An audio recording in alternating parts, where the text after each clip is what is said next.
could be anywhere from a week to 10 days to get power back, which of course, you know, it's not going to last that long. We were all on power trucks.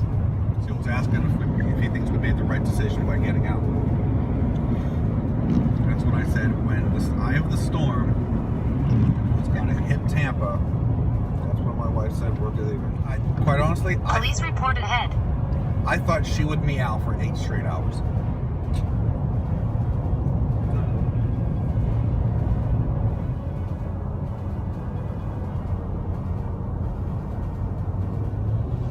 There's a ton of trucks coming to help the Floridians to put the power back on.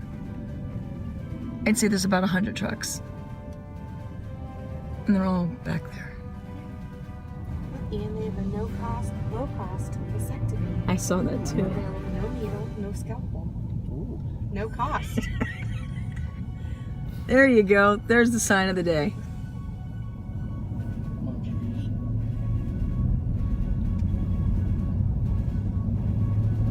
And look at all these trucks. All car sick cats doing well. And another kitty cat sleeping. So after 11 long hours, we are finally home and safe, and everything's great at home.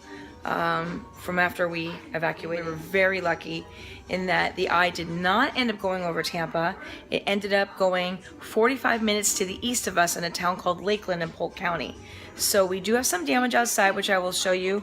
It's down limbs basically, and the back of our basketball ring came out.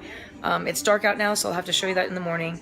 But we left Roswell, Georgia at 4:45 in the morning, and we didn't get home until 11 hours later. And I had to run and get stuff done for clients. And luckily we have power, we have internet, we have cable. But a trip that normally would take us 6.5 hours took 11 because the traffic on I-75 going south was crazy. Had I known it, I knew it was going to be crazy, and I thought, oh, maybe it'll take us, 9.5, 10 hours. It took us 11 hours. But we also had some stops. We had a car sick kitty cat. Another kitty cat had issues, so cats are not like dogs at all. They're not as resilient. So, but they were troopers. They did really well. We put them in that room that if you looked at the other video I have up, they did amazingly well. I highly recommend getting diffusers. I'll put a link so you can find them. But I'm telling you what, these diffusers work so well with high-stress cats. And my cat, Oliver, the gray and white one, is amazingly high-stressed. So I plugged one of those in where we were at, and both cats had no choice but to deal with each other. They don't really like each other.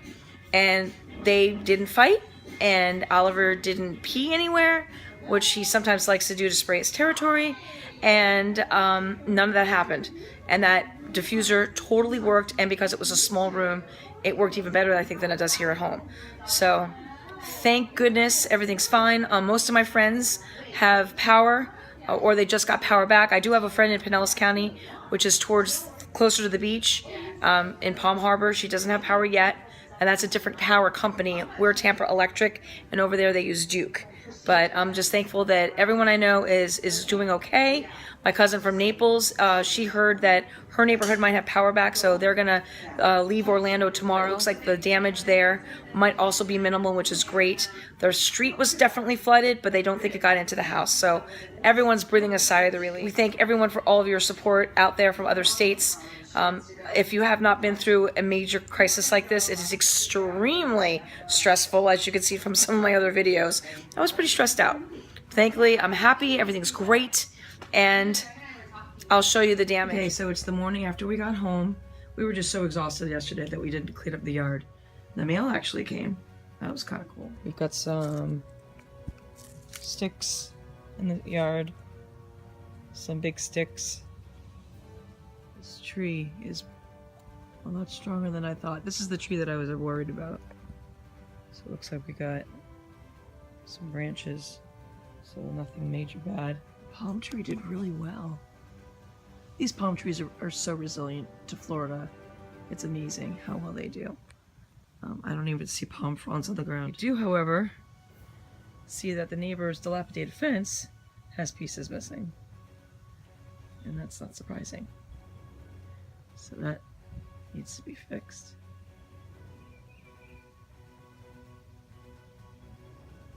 This fence has seen better days. But it's not our fence, it's the neighbor's fence. Here we have the basketball net that we don't really use very often because now the children are grown and not really living here. One is on her own and one's in grad school. But the top of the basketball back is gone. Major pieces of damage. And if that's all that's damaged, I'm a very happy girl. On the sidewalk and see what we've got. Got some branches down. More branches. This is another very resilient tree in our yard. These are the trees that I was worried about, and I'm very happy they're still here because they're gorgeous.